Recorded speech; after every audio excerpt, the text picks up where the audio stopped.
Hi and welcome to Inbound Explained. My name is Shannon, and in today's video we're going to be talking about building a lead nurturing workflow within HubSpot. Lead nurturing is an essential technique within inbound marketing because it allows you to keep in touch with your audience as well as move them along the conversion funnel. To do lead nurturing, we use marketing automation, and within HubSpot specifically, we use workflows. So in this video, I'm going to run through 3 major steps to create a lead nurturing workflow, which will be step 1, create your audience, step 2, create your emails, and then finally the third step, which is to create the actual workflow itself. So let's get started.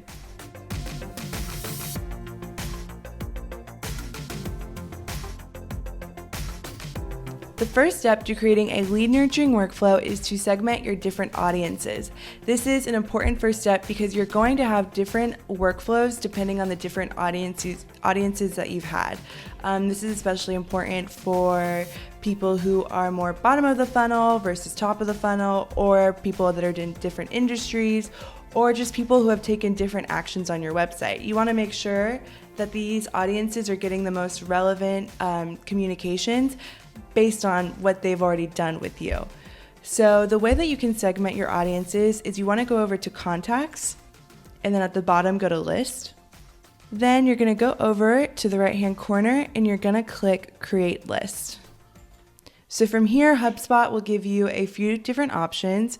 For this example, we're going to stick with contact based, and we're also going to stick with an active list. So an active list means that HubSpot will continually add new contacts into this list if they meet the qualifying factors that we're going to set up in the next step. So go ahead and press next. And this is where we can set up the qualifying factors.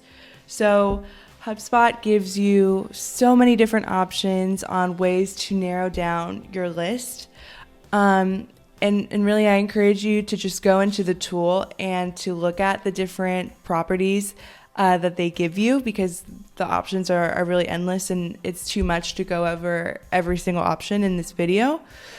But for a hypothetical, let's say that we want to create an audience that is within a certain industry and that has downloaded a form or that has filled out a form on our website in order to download an ebook or a white paper or some sort of content piece like that. So the way that we're going to do that is, the first thing we want to do is we want to come over into form submissions. And this will narrow down people who have downloaded this specific form. So let's see if we have a test form. We can go ahead and click this one. And we're just going to leave it on any page for this example, but you can narrow down to where the contact has filled the form. So if you have a form that exists on multiple different pages on your website, but you only want to narrow it down to one of those landing pages, you can go ahead and do that using this drop bar right here. So we're going to go ahead and apply that filter. Now you're going to see that in our account, no contacts are going to pop up in this area right here. This is because I'm using one of our test accounts right now. But if you were to do this within your own HubSpot, you will begin to see HubSpot narrowing down these contacts if you have anybody who applies to the qualifying factors that you're setting up. So another thing that we want to say is we want to ensure that these people are in a specific industry. So another way that we can do that is we can click and here, and let's go to contact properties. So here we can see if they are in a certain industry. There we go. And HubSpot will give you a few different options. So the great thing about HubSpot is you can include, but you can also exclude. So say you want to build a list and you don't want to have anybody in the marketing industry, just as an example. So HubSpot gives you a few different ways to try to help this happen. So you can take a look at the different options that it gives you and set the parameters as you need.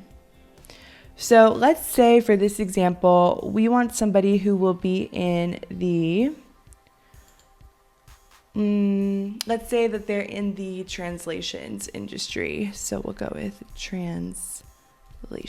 Maybe we're a translations company and you're just going to press enter on your keyboard, and then you're going to apply that filter. So again, you're not going to see any contacts, but in a real life example, you would. HubSpot also gives you the option to do or. So right now, what we're telling HubSpot is anybody who has filled out this specific form on any of the pages and has indicated that they are in the translations industry will be added to this contact list. But you can also tell HubSpot, or they can have these different qualifying factors and they should still be added to that list. So that's when you can press the or button here and fill out any of the other parameters that are important to you. So again, I really encourage you to go ahead and look through all these different parameters that HubSpot gives you, because it's just too much to get into in one video. But HubSpot does give you incredible narrowing factors in order to build a list exactly to what you need it to be. One thing before we move on to the next step, don't forget to name your list, as it's super important for making sure that you can find it in the future. And I recommend keeping some sort of standard when creating these names to keep it as easy as possible. So the next thing we have to talk about is creating an email. So this is step 2. So the way that you'll create the email is you'll go over to marketing and then email. Now, creating emails is a huge step, and it's actually something that we have already reviewed in our Marketing Hub HubSpot tutorial. So I recommend that you watch that if you don't know how to build an email. Also, with building the emails, I recommend that you go ahead and you build out these emails before you even touch anything in the workflows part of the tool.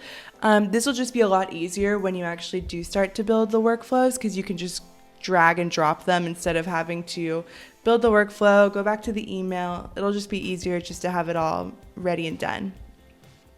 When creating your emails, there's a few important things you want to think about, including the subject line. So how are you going to get people to click on your emails, as well as the content within your emails. So again, you want to make sure that all of the content that is inside of your emails is relevant to the audience that you're reaching out to, and it makes sense and would be interesting for that audience. You always have to be mindful of the phase of the customer journey that the audience is with your company when you create this content for them. So the final step to creating a lead nurturing workflow is to actually build the workflow itself. So let's go over and head into the workflows tool. But actually, before you should even go into the workflows section within HubSpot, I actually recommend that you take the time to either brainstorm with your team members or get out a piece of pen and paper and actually map the different steps that you would like the workflow to take. This will just help you when you're actually creating the workflow in HubSpot to keep your ideas in check and to keep everything in line. So now let's go over to create workflow. And we're going to be starting from scratch, and we're also going to stay with contact based since we'll be using that list that we created. And let's go ahead and give the workflow a name. So we'll say inbound explained demo, and we'll click next. So from here, you can start to actually create your workflow. So like many other features within HubSpot, HubSpot gives you a lot of options, and it can be a little bit overwhelming in the beginning. The first thing that I recommend that you do is to set a goal.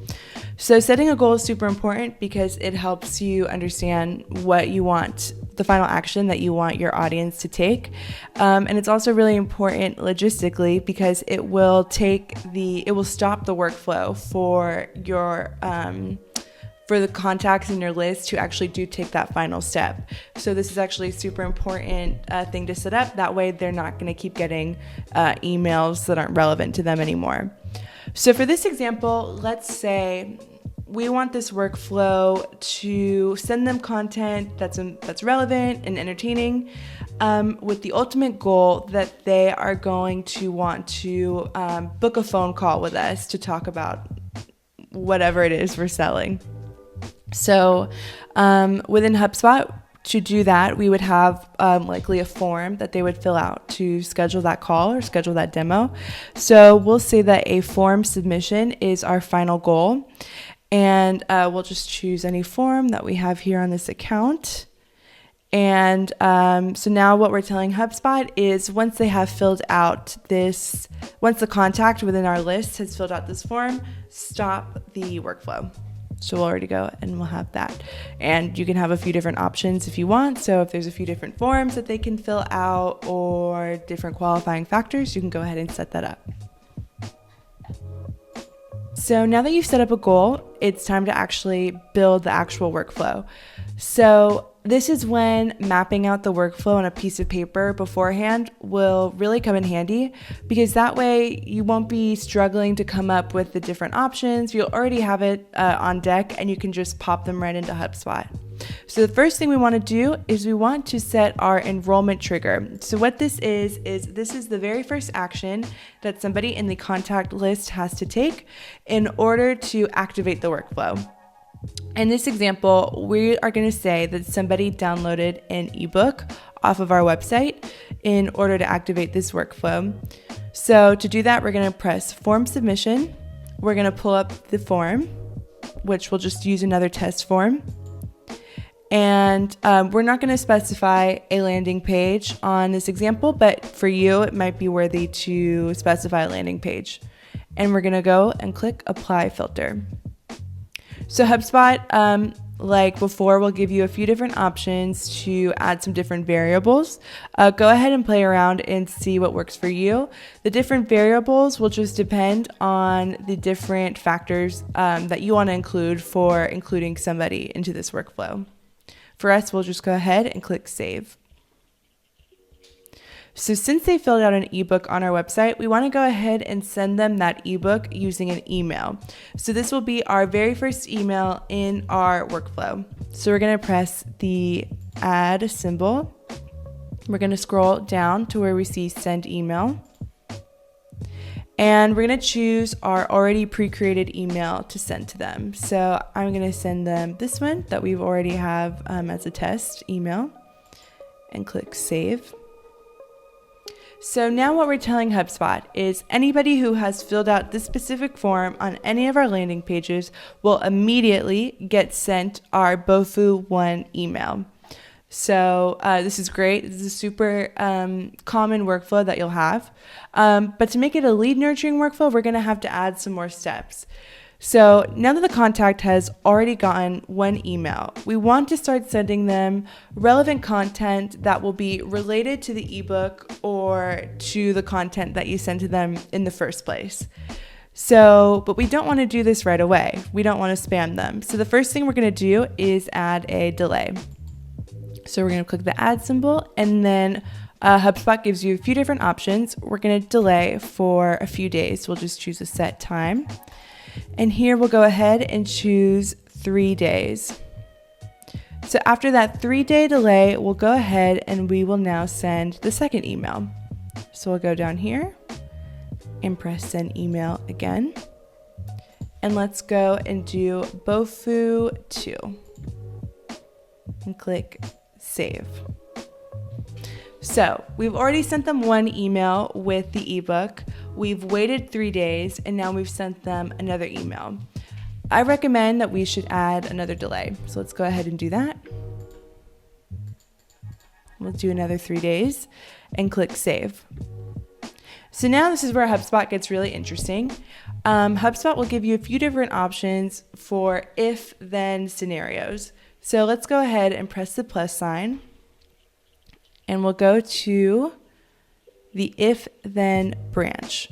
So what this is talking about is maybe we don't want to send the third email to the contact if they haven't interacted with either of the first emails. At that point, it might be spam, or maybe they're just not interested, or maybe what we're sending them isn't as relevant as we thought it was in the beginning. So in order to stop that from happening for some contacts, but continue happening for others who are actually interested in the content, we can use this if-then branch. So for this example here, let's say if somebody hasn't opened the Bofu 2 email, they're going to stop receiving any more emails from us. But if they have continued to open that email, then they will receive the third email. So the way that we do this is HubSpot will give us two options. They give you a yes option at the top. So we'll give that a name. So we'll say opened Bofu 2. And we'll click marketing emails. And then we'll find Bofu 2. And we'll say the contact opened the email. And then HubSpot will also give you the no option. So we'll say, did not open Bofu 2. So the way that this looks on HubSpot is you get a branch. So just to review what we have going on here, any contact that filled out a form, well, not any contact within our list that has filled out a form on any page will be sent our Bofu 1 email. 3 days will go by, then they'll get our Bofu 2 email. Another 3 days will go by, and then HubSpot will determine after those 3 days whether this contact has or has not opened the email. So if they did not open Bofu 2, for this example, we're just going to go ahead and stop the communication. As you can see, HubSpot does give you more options here, so the workflow does not have to stop, and you can have some sort of action after. Maybe you can send them an email that says, "Are you still interested?" or something else. But for this example, we're going to go ahead and we're going to stick with the option that says that they did open that email. So we'll go ahead into opened Bofu 2. And we'll go ahead and we'll send them the third email. So we'll go back here, send email, and let's pull up Bofu 3 and save. So now that we have our third email, this is where we have a few more options. So you can continue on with the workflow as is, and you can keep sending them emails, or you can start working internally to reach out to this contact and contact them personally, or you can send them an email with a link to the form to set up a meeting. At this point, it's really up to you, and I encourage you to go ahead and look through the different options that HubSpot has of different actions you can take. As a quick example, you could set up an internal email notification. So once the contact has been sent that third email, we can go ahead and send up an internal email. So this is an email that will send to somebody on your team, and you can make the body, the subject and the body, opened third email, or send email to this contact. It's a good way to ramp up the internal activity now that the contact has been moved along the funnel. Another way you can do that is you can create a task. So this will be within HubSpot itself, and the notification will get sent to one of the team member that gets assigned to the task. So you really have a lot of options. Again, there's just too many to review every single one of them within this quick tutorial. But I recommend you just go ahead and play around, make some practice workflows, and see what you can come up with. It's important to remember that whatever the final action that you want the contact to take, which is what we set up in our goal section, it's important to remember that you have to include whatever that qualifying action was into your email or into that workflow so that the contact has the chance to take that final action. So after you've set up your workflow, and again, it can get way more in depth than this, you're not totally done yet. You still have a few more things that you have to do within HubSpot to activate the workflow. So let's go ahead and go to settings and review what that is. So HubSpot will just ask you a few different questions. You can also choose a campaign to associate the workflow with, and this will help you with tracking the success of the email. Then we can also go to unenrollment and suppression. So when contacts enroll in this workflow, it gives you a few different options you can choose, and just read these and make sure that it all flows within the certain contacts that you want to be reaching out to. You can also track the performance of how the workflows are going. So Obviously, it's not going to show anything right now because the workflows aren't activated, but once the workflows are activated, HubSpot will continually update this page with information so you understand how it's going. And then HubSpot will also show you the history of how the workflow is advancing. So once you have that, and once you've set everything up to your liking, you can go ahead and click Review. So the last step to creating your workflow is reviewing. So this is where HubSpot will ask you that everything's in line. And this is also an important step because this is where you will go ahead and add in that list that we created in that first step. So go ahead and choose whatever applies to you here. And then as far as adding in that list, you want to go to Contacts Enroll When. So what HubSpot is showing you right here is the trigger criteria. So this was the first action that we set up in our workflow. But we don't just want anybody who takes that action to be enrolled in this workflow, right? We want to make sure that it's applicable to our list. So we're going to go ahead and click Edit. And then right here where it says and is where we're going to go and apply our list that we created in that very first step. So go and click List Membership and then choose the list that applies to you. So we'll go ahead and click Demo Tutorial and apply Filter. And so now what we're saying is we want to trigger the workflow when someone has filled out our form and they are a member of our specific list that they have created. So they have to have these two qualifying factors in order to have that action take place. So we'll go ahead and click Save there. And then you can go ahead and choose the different factors that are important to you. Again, these will all just kind of depend on the specific goal of your lead nurturing and what you want to get out of this workflow. And then here is where our goal comes in. So this is the goal that we set up before we created the workflow. Again, here it's the same form as we have up here, which in a real life situation, this would not make sense. So you want to make sure that those are two different forms. So once anybody has filled out that form, they will be taken out of the workflow. This way they won't keep getting emails and because they've already completed what we needed them to do. So once everything looks good and everything looks like it's right, you can go ahead and turn on the workflow and you are done. So a super easy process, involves a little bit of planning ahead of time, but once you can do it, you can easily knock it out. So thanks for watching. I hope that this video has helped you with creating your next lead nurturing workflow. If you have any questions, go ahead and leave it in the comments and don't forget to subscribe. Bye.